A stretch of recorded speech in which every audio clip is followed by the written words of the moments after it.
नमस्कार मित्रो, आज पुन्हा एकदा आपण बघणार आहोत जानेवारी ते सप्टेंबरपर्यंत घडलेल्या चालू घडामोडी यांचा हा दुसरा भाग आहे. आणि पहिला भाग तुम्हाला यूट्यूब चॅनलवरती भेटून जाईल. आणि ज्यांनी चॅनलला आत्तापर्यंत सबस्क्राईब केलेलं नसेल तर त्यांनी चॅनलला जरूर सबस्क्राईब करा. वेळ न घालवता आपण आपल्या प्रश्नांकडे वळूया. पहिला प्रश्न आहे की नीती आयोगाने जाहीर केलेल्या निर्यात सज्जता निर्देशांक 2021 नुसार प्रथम क्रमांकाचे राज्य कोणते आहे? निर्यात सज्जता निर्देशांक म्हणजे काय?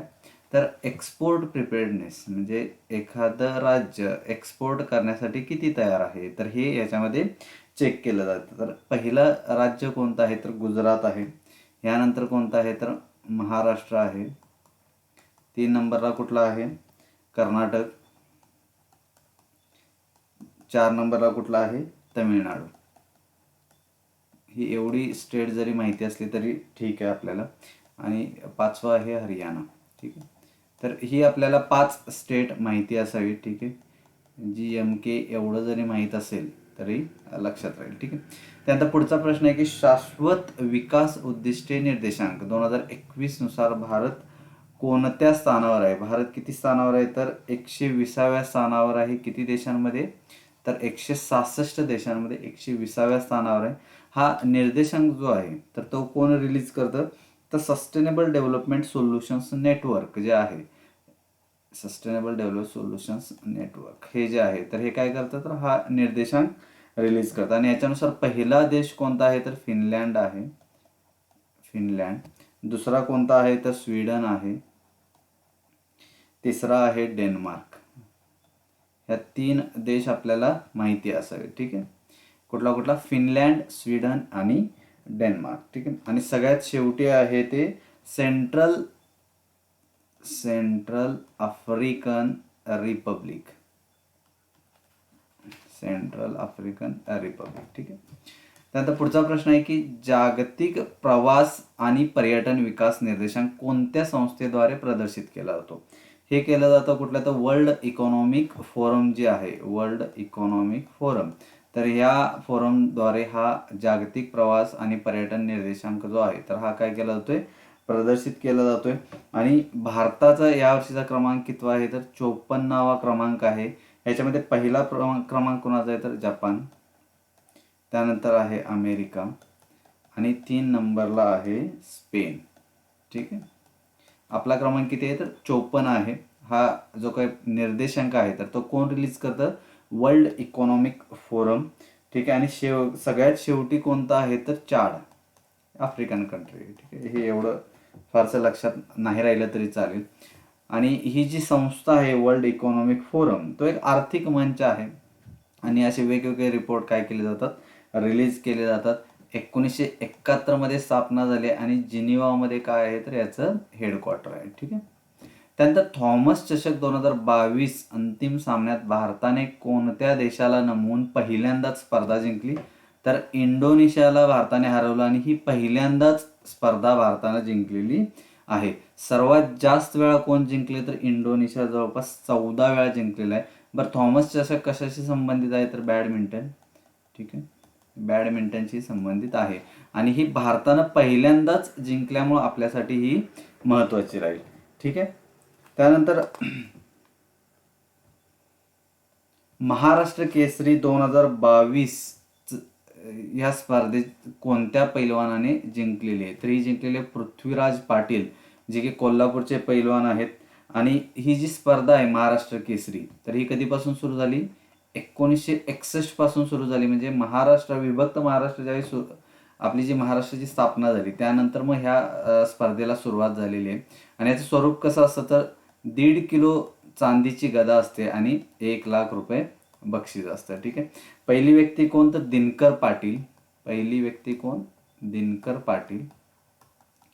आणि हे जे पृथ्वीराज पाटील आहे तर ही कितवी आहे तर ही 64वी व्यक्ती आहे. हे नंबर लक्षात ठेवा की 64 का 63. 63वी कोण आहे तर हर्षवर्धन सदगीर. ठीक आहे, आणि पृथ्वीराज पाटील यांचं कोणाबरोबर कुस्ती होती तर विशाल बनकर. ठीक आहे, हे एवढी माहिती आपल्यासाठी इनफ आहे. त्यानंतर 12वी महिला विश्वचषक स्पर्धा जी होती तर ती कोणत्या ठिकाणी पार पडली? ही पार पडली न्यूझीलंडमध्ये. आणि कोण जिंकलेला आहे तर ऑस्ट्रेलिया. आणि ऑस्ट्रेलियाने ही स्पर्धा जवळपास 7 वेळा जिंकलेली आहे. कुठली तर महिला विश्वचषक. आणि कोणाबरोबर यांची स्पर्धा होती तर इंग्लंड. म्हणजे फायनलला ही 2 टीम्स होत्या. ठीक आहे. त्यानंतर ही स्पर्धा कधी झाली तर 4 मार्च ते 3 एप्रिल या दरम्यान या स्पर्धा झालेल्या आहेत. त्यानंतर सध्या UPSCच्या अध्यक्षपदी कोणाची नेमणूक करण्यात आलेली तर मनोज सोनी असू दे इथं. ठीक आहे, सैनी झाले. मनोज सोनी यांची काय झालेली आहे नेमणूक झालेली आहे अध्यक्ष म्हणून. ठीक आहे. जे काही UPSC आहे तर UPSC कोणत्या कलमांतर्गत याचं गठन केलेलं जातं तर घटनेचं 315 कलम जे आहे तर यानुसार UPSCची स्थापना केली जाते. त्यानंतर पुढचं आहे की लष्कर प्रमुख पदावर नियुक्ती झालेले मनोज पांडे हे कितवे मराठी व्यक्ती आहेत तर ही कितवे मराठी व्यक्ती आहेत तर ही 4थी व्यक्ती आहे जी या लष्कर प्रमुख किंवा जनरल या पदावरती विराजमान झालेली आहे. ठीक आहे. त्यानंतर पुढचा प्रश्न आहे प्रसिद्ध संतूर वादक पंडित शिवकुमार शर्मा यांच्या आत्मचरित्राचे नाव काय तर journey with 100 strings my life in music. तर हे त्यांचं काय आहे तर आत्मचरित्र आहे. यांचं 10 मेला निधन झालं. 10 मे 2022ला निधन झालं. हे कोण आहेत तर हे संतूर वादक होते. ठीक आहे. त्यानंतर यांना अगदी पद्मविभूषण पण 2001 मध्ये पुरस्कार देण्यात आलेला आहे. त्यानंतर शंकर नारायण महाराष्ट्राचे कितवे राज्यपाल होते? यांचंही 24 एप्रिलला निधन झालं, त्यामुळे हे चर्चेत आहेत. ठीक आहे. तर हे महाराष्ट्राचे 20वे राज्यपाल होते. कधी कार्यकाळ काय यांचा तर 2010 ते 2014 या दरम्यान काय राहिलेले ते हे महाराष्ट्राचे राज्यपाल राहिलेले आहेत. ठीक आहे. त्यानंतर कोणत्या देशाने नुकतेच नाम बदल करण्यासाठी संयुक्त राष्ट्रांकडे मागणी केली होती? आता तुर्कीला तुम्ही तुर्की म्हणू शकत नाही तर काय म्हणायचं आहे तुर्की असा शब्द काय करण्यात आलेला आहे ऍड करण्यात आलेला आहे. ठीक आहे. त्यानंतर भारत देशाने कोणत्या देशासोबत मिताली एक्सप्रेस नावाची पॅसेंजर ट्रेन सुरू केली आहे? ही सुरू केली बांगलादेश देशासोबत. ऑलरेडी बांगलादेश सोबत भारताने बंधन व मैत्री असे 2 ऑलरेडी पॅसेंजर ट्रेन सुरू केलेल्या आहेत. कुठल्या बंधन मैत्री. आणि ही कितवी आहे तर 3rd 3री आहे. कुठून ते कुठं असणार आहे तर ढाका पासून न्यू जलपायगुडी हे कुठं आलं तर हे आलं उत्तर बंगालमध्ये. तर ह्या 2 ठिकाणांमध्ये ही काय असेल मिताली एक्सप्रेस धावणार आहे. ठीक आहे. त्यानंतर 2021-22 साठी भारताचा सर्वात मोठा व्यापार भागीदार कोण राहिलेला आहे तर अमेरिका राहिलेला आहे. किती व्यापार होता तर $80.51 अब्ज. किती? $80.51 अब्ज. हे नाही लक्षात ठेवलं तरी कोण होता एवढं लक्षात ठेवा. ठीक आहे. तेवढं आपल्यासाठी बास आहे. त्यानंतर नीती आयोगाचे उपाध्यक्ष म्हणून कोणाची नेमणूक झाली तर सुमन बेरी यांची नीती आयोगाचे उपाध्यक्ष म्हणून नेमणूक झालेली आहे. ठीक आहे. याचे अध्यक्ष कोण असतात तर अध्यक्ष असतात स्वतः प्राईम मिनिस्टर किंवा पंतप्रधान याचे अध्यक्ष असतात. उपाध्यक्ष कोण सुमन बेरी. आणि याच्या मागचे उपाध्यक्ष कोण होते तर राजीव कुमार. ठीक आहे. हे नाव लक्षात असू दे. त्यानंतर पुढचा प्रश्न आहे की आशिया हॉकी चषक 2022 चा महिला विजेता संघ कोणता? तर हा संघ कोणता आहे? जपाननं कोणाला हरवलं तर दक्षिण कोरियाला. जपाननं कोणाला हरवलेलं आहे दक्षिण कोरिया. आणि पुरुषमध्ये कोण आहे? पुरुषमध्ये दक्षिण कोरियाकडे विजेतेपद राहिलं आणि त्यांनी कोणाला हरवले तर मलेशियाला. ठीक आहे. महिलांमध्ये जपान अजिंक्यपद आहे आणि पुरुषांमध्ये कोणाकडे राहिलेलं तर दक्षिण कोरियाकडे राहिलेलं आहे. ठीक आहे. ही स्पर्धा कुठे झाली तर महिलांची जी स्पर्धा झाली ती ओमानमध्ये झाली आणि जी पुरुषांची आहे तर ही कुठे झाली तर इंडोनेशिया. ठीक आहे. एवढ्या गोष्टी बास आहेत आपल्याला. त्यानंतर भारतातील पहिली खाजगी ट्रेन कोणत्या 2 स्टेशन दरम्यान धावली? ही कुठं धावली तर कोइंबतूर ते साईनगर शिर्डी, तर या दोन याच्यामध्ये ट्रेन धावलेली आहे. ट्रेन बनवली कोणी तर किंवा कोणाची आहे तर साऊथ स्टार रेल या प्रायव्हेट कंपनीनं काय केलेलं आहे तर ही रेल सुरू करण्यात आलेली आहे. तुम्हाला लक्षात असेल की भारत गौरव योजना जी आहे तर ह्या योजनेअंतर्गत ही योजना सुरू करण्यात आलेली आहे. कशासाठी केलेली आहे तर वेगवेगळी जी काही पर्यटन क्षेत्र आहेत तर त्यांना जोडता येईल या संदर्भातून ही तयार करण्यात आलेलं आहे. त्यानंतर सेबीच्या पहिल्या महिला अध्यक्ष म्हणून कोणाची निवड करण्यात आली तर माधवी भट्टाचार्य यांची नेमणूक करण्यात आलेली. सेबीची स्थापना कधी आहे 1988. कोणत्या कमिटीनुसार तर पटेल कमिटीनं काय केलं होतं रिकमेंड केलं होतं आणि त्यावरून मग ही 1988 मध्ये सेबीची स्थापना करण्यात आली आणि 1992ला त्याला वैधानिक दर्जा म्हणजे ऍक्ट बनवण्यात आला. ठीक आहे. त्यानंतर ह्युरॉन ग्लोबल रिच लिस्ट नुसार मुकेश अंबानी कोणत्या क्रमांकावर तर 9व्या क्रमांकावर आहेत. पहिल्या क्रमांकावर कोण आहे तर इलॉन मस्क. 2 नंबरला कोण आहे तर जेफ बेझोस. हे कोण आहे तर अमेझॉनचे मालक आहेत. ठीक आहे. त्यानंतर पुढचा प्रश्न आहे की Atal ranking of institution on innovative achievement म्हणजे अरिया नुसार कोणती संस्था सर्वोत्तम ठरली तर IIT मद्रास. आणि यानंतर कोण आहे तर मुंबई. जवळपास IIT मद्रास सलग 3 वर्ष टॉपवरती आहे. ठीक आहे, हे लक्षात असू दे. त्यानंतर मुंबई आहे आणि त्यानंतर दिल्ली.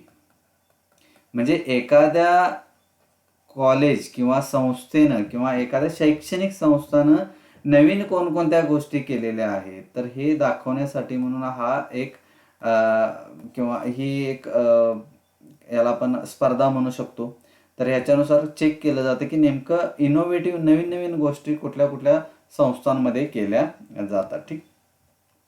त्यानंतर राष्ट्रीय जल पुरस्कारांतर्गत महाराष्ट्रातील कोणत्या गावाला सर्वोत्कृष्ट ग्रामपंचायत पुरस्कार मिळाला.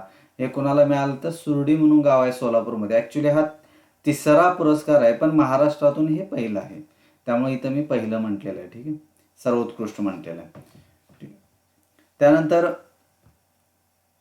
नुकतीच 105वी जी काही घटना दुरुस्ती करण्यात आली म्हणजे 2021 मध्ये तर ती नेमकं कशाशी संबंधित आहे तर ती सामाजिक आणि आर्थिकदृष्ट्या मागास प्रवर्गांची यादी घोषित करण्याचा अधिकार कोणाला देण्यात आला राज्यांना. म्हणजे कलम 15 आणि 16 यांच्या अंतर्गत जे काय आपल्याला इक्वॅलिटी किंवा ह्या गोष्टी साध्य करायच्या आहेत तर त्यासाठी जी काही लिस्ट लागणार आहे तर ते आता राज्य काय करू शकतं ते एखाद्या प्रवर्गाला त्याच्यामध्ये घेऊ शकतं किंवा त्याच्यामधून वगळूही शकतं. ठीक आहे. 104वी जी घटना दुरुस्ती होती तर ती कशा संदर्भात होती तर SC आणि ST ला आरक्षण देण्यासंदर्भात आहे. आणि 103वी जी कशा संदर्भात आहे तर EWS संदर्भात आहे. 102वी कशा संदर्भात आहे तर राष्ट्रीय मागासवर्ग आयोग जो आहे बॅकवर्ड कमिशन राष्ट्रीय मागासवर्ग आयोग तर याला काय करण्यात आला घटनात्मक दर्जा देण्यात आला. ते कशानुसार 102 या कलमानुसार. ठीक आहे.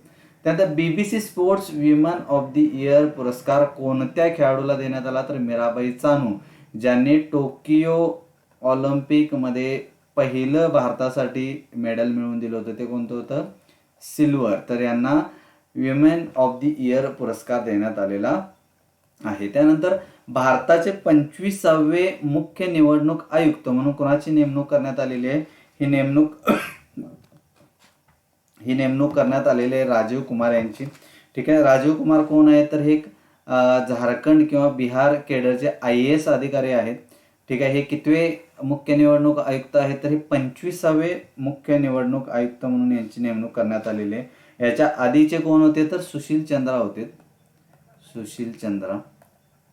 आणि त्यानंतर त्याच्या आधी हे कधी होते तर हे 24वे आणि 23वे कोण होते तर सुनील अरोरा. ही नावंही विचारली जातात त्यामुळे आपल्याला ह्या सगळ्या गोष्टी माहिती असाव्या. त्याचबरोबर निवडणूक आयुक्त जो आहे तर तो कोणत्या कलमानुसार त्याची निवड केली जाते तर 324 नुसार. ठीक आहे. त्यानंतर आंतरराष्ट्रीय बुकर पुरस्कार कोणत्या भारतीय व्यक्तीला प्रदान करण्यात आलेला आहे. हे प्रदान करण्यात आले कोणाला गीतांजली श्री यांना. हा पुरस्कार ऍक्च्युली स्थापन कधी करण्यात आला तर हा पुरस्कार स्थापन करण्यात आला आहे 2016 पासून. ठीक आहे. आणि हा कुणाला दिला जातोय? बुकर, मॅन बुकर वेगळा आणि हा आंतरराष्ट्रीय बुकर पुरस्कार वेगळा. मॅन बुकर हा कोणत्याही प्रादेशिक भाषांमधील किंवा इंग्लिश या दोन्हीसाठी दिला जातोय.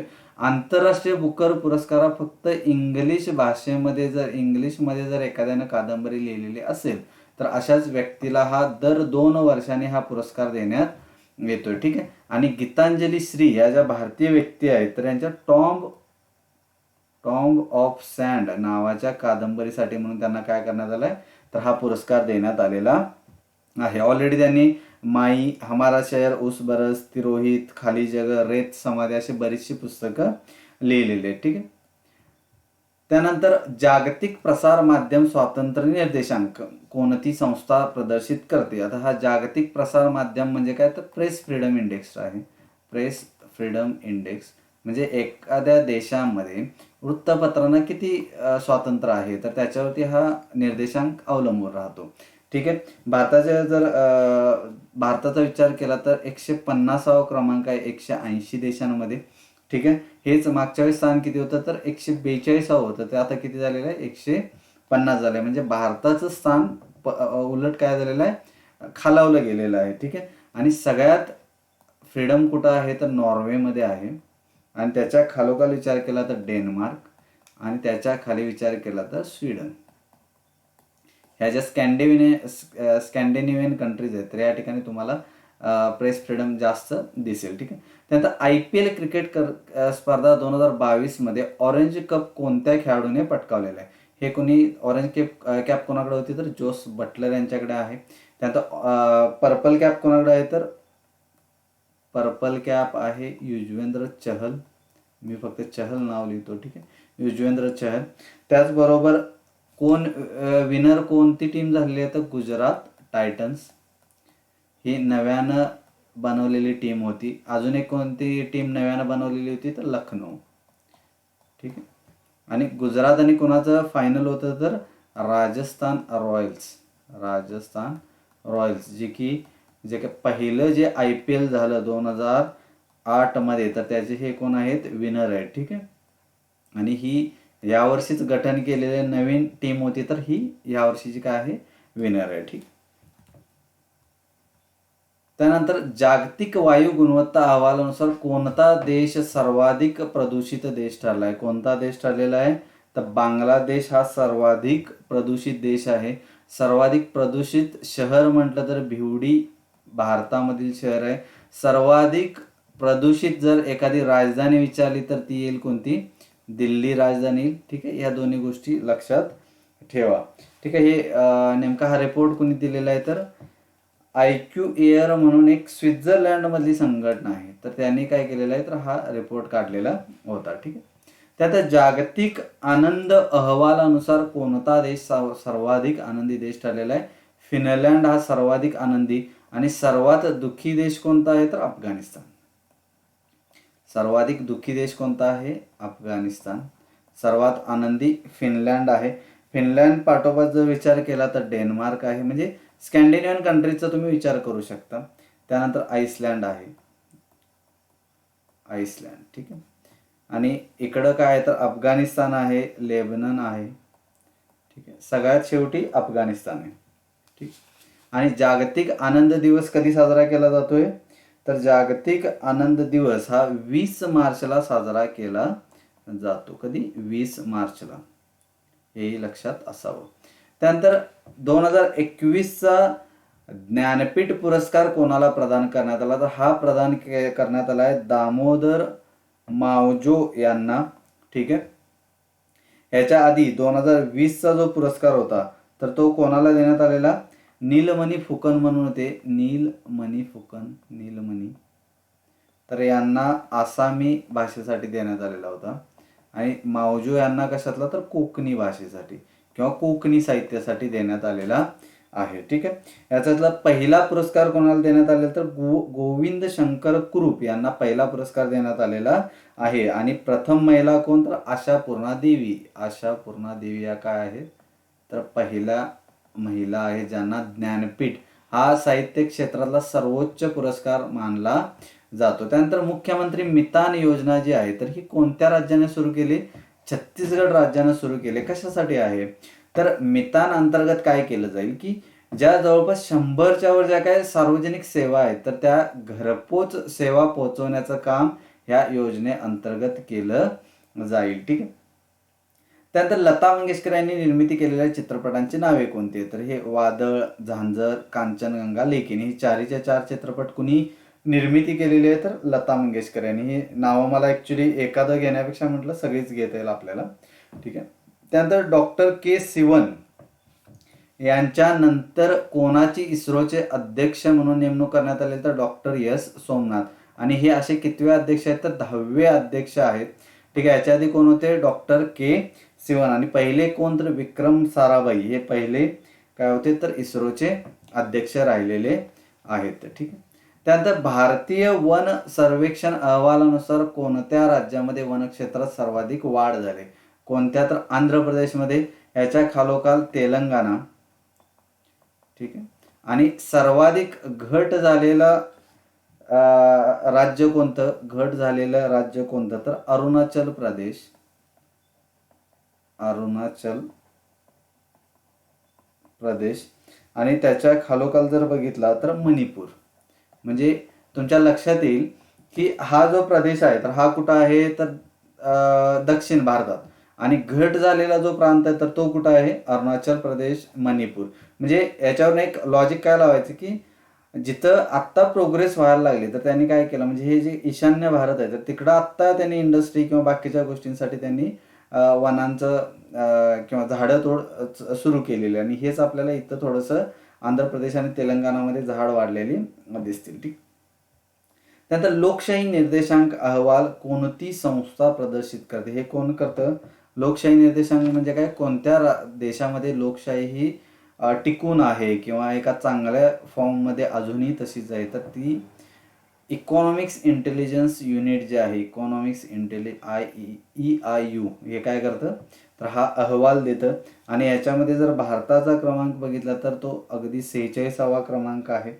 ठीक आहे. आणि किती देशांमध्ये? तर 167 देशांमध्ये. सगळ्यात वरती आहे नॉर्वे. त्यानंतर येतं तुमचं न्यूझीलंड.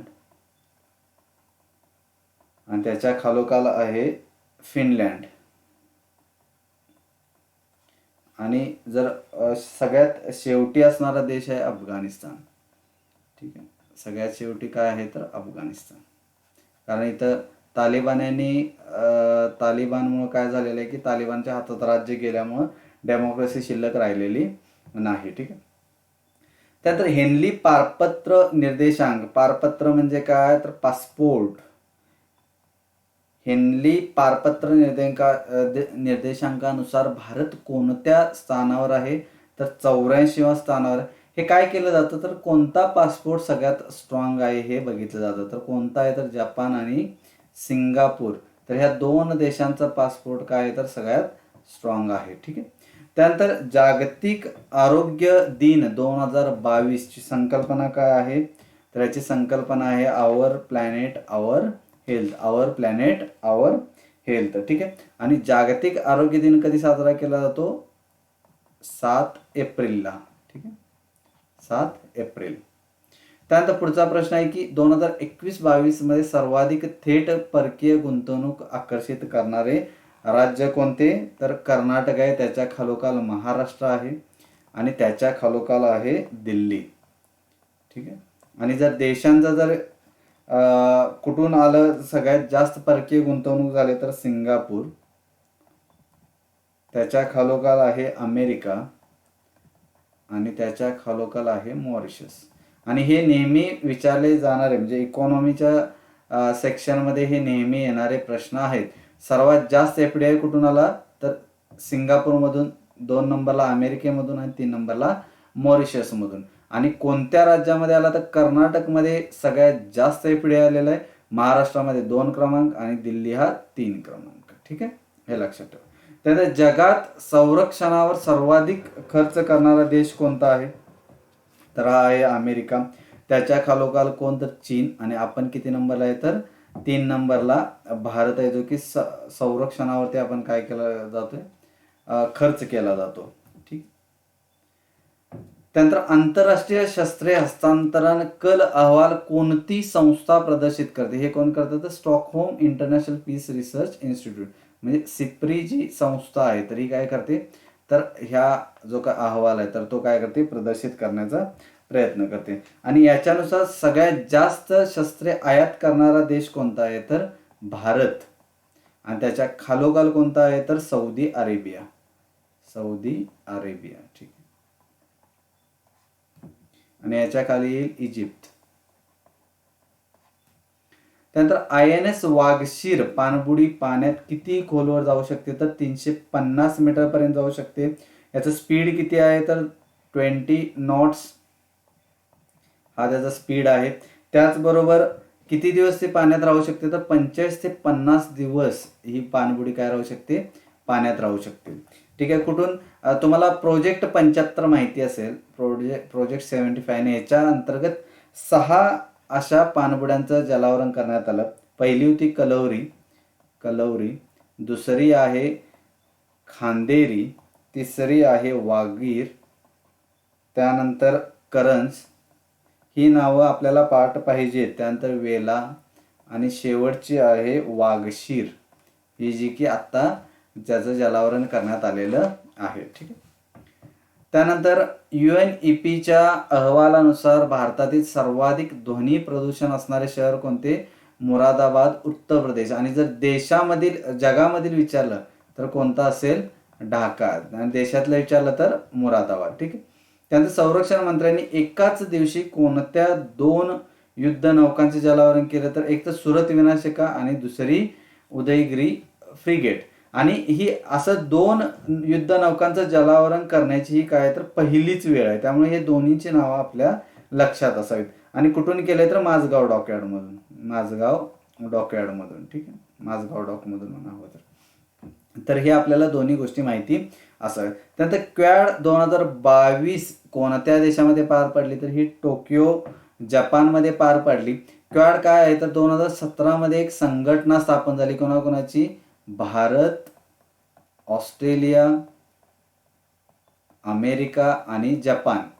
कशासाठी स्थापन झाले, तर चीनचा जो काय वाढता प्रभाव आहे, म्हणजे आशिया पॅसिफिक रिजनमध्ये जो काय चीनचा प्रभाव वाढायला लागलाय, तर तो कमी करण्यासाठी किंवा त्याला काउंटर करण्यासाठी म्हणून ही क्वाड संघटना स्थापन करण्यात आलेली होती. ठीक आहे. स्थापन कधी केली? 2017 मध्ये. आणि यावर्षीची मीटिंग कुठे झाली, तर टोकियो जपानमध्ये. त्यानंतर संयुक्त अरब अमिरातीचे नव्यानं बनलेल्या राष्ट्राध्यक्षांचे नाव काय? यांचं नाव काय आहे, तर शेख मोहम्मद बिन अल झायद नाह्यान हे काय आहेत, तर याचे नवीन बनलेले राष्ट्राध्यक्ष आहेत. ठीक आहे. याची राजधानी कुठली, तर अबुधाबी. त्यानंतर रानिल विक्रमसिंघे जे काय श्रीलंकेचे पंतप्रधान बनलेले आहेत, तर ते कितव्यांदा बनलेले, तर 5व्यांदा श्रीलंकेचे पंतप्रधान बनले. तुम्हाला माहिती असेल की तिथं नागरी युद्ध सध्या चालू आहे आणि तिथले जे पंतप्रधान होते तर तिथले पंतप्रधान पळून गेले. त्यामुळे विक्रमसिंघेने येऊन पुन्हा पदभार स्वीकारलेला आहे. कितव्यांदा? 5व्यांदा पदभार स्वीकारलेला आहे. फ्रान्समध्ये सलग दुसरी वेळ कोण राष्ट्राध्यक्ष म्हणून निवडून आले, तर इमॅन्युअल मॅक्रॉन. आणि यांच्या पार्टीचं नाव काय, तर ला रिपब्लिक एन मार्चे, हे असं त्यांच्या पार्टीचं नाव आहे. हे पार्टीचं नाव लक्षात नाही राहिलं तरी चालतं, पण दुसरी वेळ निवडून आले ते मात्र लक्षात ठेवा. ठीक आहे. त्यानंतर पाकिस्तानचे नवे पंतप्रधान म्हणून कुणाची नेमणूक झाली, तर शहबाज शरीफ हे निवडून आलेले आहेत. त्यानंतर वित्तीय क्रिया कार्य दल म्हणजे FATF काय आहे, तर फायनान्शियल ॲक्शन टास्क फोर्स हा जो आहे, तर ह्याचं मुख्यालय कुठं आहे, तर पॅरिसमध्ये आहे. ठीक आहे.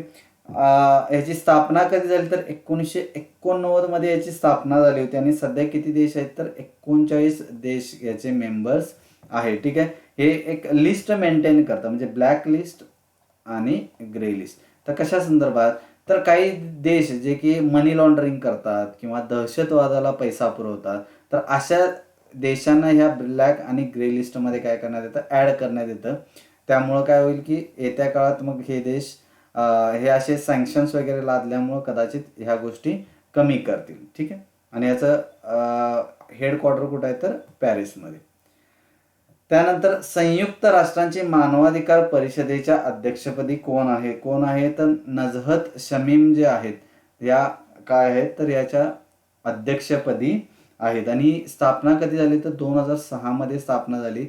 ही इकोसोक म्हणून एक UN ची संस्था आहे, तर त्या संस्थेच्या अंतर्गत ह्याची स्थापना करण्यात आलेली आहे. इकोसोक काय आहे तर आर्थिक व सामाजिक परिषद आहे, म्हणजे इकॉनॉमिक अँड सोशल कॉन्फरन्स. तर याच्या अंडर संयुक्त राष्ट्रांची मानवाधिकार परिषद स्थापन करण्यात आलेली आहे. ठीक आहे. नंतर 2021चा tree city of the world म्हणून जो काय दर्जा देण्यात आला तो कोणत्या शहरांना देण्यात आलाय? मुंबई आणि हैदराबाद. तर ह्या 2 शहरांना हा 2021चा पुरस्कार देण्यात आलेला आहे. ठीक आहे. नंतर एक दिवसीय आंतरराष्ट्रीय क्रिकेटमध्ये 250 पेक्षा जास्त विकेट घेणारी महिला पहिली गोलंदाज कोण आहे तर झुलन गोस्वामी, ज्यांनी आत्ताच रिटायरमेंट घेतलेली आहे. त्यामुळे हा मुद्दा माहिती असावा. त्यानंतर मराठी भाषेतील साहित्य अकादमी पुरस्कार कोणत्या लेखकाला प्रदान करण्यात आलेला आहे तर हा प्रदान करण्यात आला किरण गुरव यांना. कोणत्या पुस्तकासाठी तर बाळूच्या अवस्थांतराची डायरी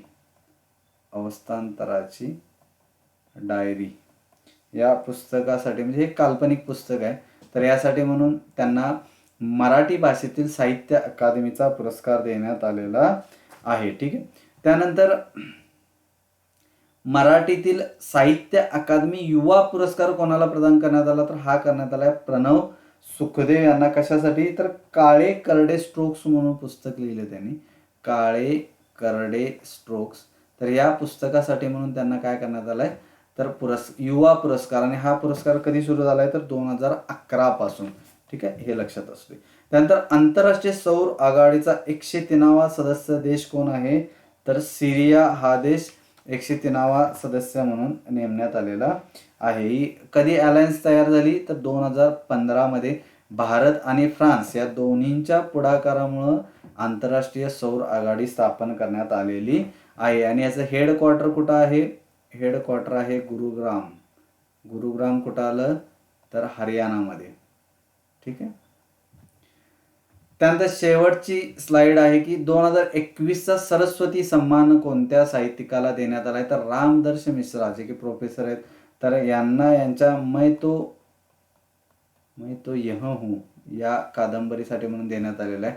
हा कधीपासून दिला जातोय तर हा दिला जातोय 1991 पासून. कोण देतं तर बिर्ला फाउंडेशन जे आहे, के बिर्ला फाउंडेशन, तर त्यांच्या मार्फत हा पुरस्कार प्रदान करण्यात येतो. आणि पहिली व्यक्ती कोण तर हरिवंशराय बच्चन,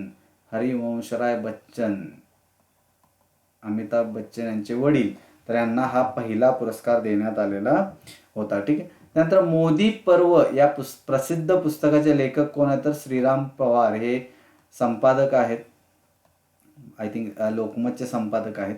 ठीक आहे. तर यांनी हे मोदींच्या याच्यावरती, म्हणजे जो काय कालखंड आहे तर याच्यावरती हे पुस्तक लिहिलेलं आहे. ठीक आहे. तर याच्यामध्ये आपण बराचसा जे काही करंट अफेअर्स आहेत तर महत्त्वाचे, तर ते कव्हर करायचा प्रयत्न केला. आता पुढच्या अजून एका व्हिडिओमध्ये जे काय राहिलेले आहेत तर ते कव्हर होऊन जातील आणि तुमचा बऱ्यापैकी जानेवारीपासून ते सप्टेंबरपर्यंतच्या चालू घडामोडी कंप्लीट होतील. ठीक आहे. धन्यवाद.